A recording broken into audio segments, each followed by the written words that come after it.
যাওয়ার train, but ফ্লাইটে তো কত সিকিউরিটি চেকিং হয়, টিকিট চেকিং হয়, তারপর আমরা ফ্লাইটে যেতে পারি। বাট এখানে তো কিছুই চেক করলো না, ডাইরেক্ট ট্রেনের সামনে চলে আসলাম। প্রথমবার ট্রেনে করে ঘুরতে যাচ্ছি, জানি না কি হবে।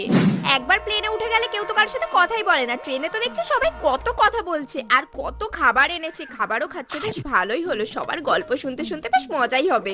ট্রেনে তো ঝালমুড়ি কাকু উঠলো, সবাই উঠলো, কিন্তু কোনো এয়ার হোস্টেস দিদি কেন আসলো? ধুর, এইসব ভেবে আর আমি কি করব, একটা গোটা সিট পেয়ে গেছি, এবার এখানে একটু রিল্যাক্স করে ঘুমিয়ে নিই।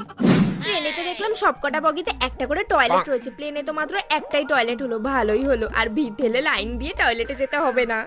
ওয়াও, ট্রেনে উঠে তো আমার দারুণ লাগছে, এখানে তো ফোনে চার্জও দেওয়া যাবে, প্লেনে তো চার্জও দিতে পারি না, ভালোই হয়েছে, এখানে ফোন ঘাটতে ঘাটতে চার্জও দিতে পারবো।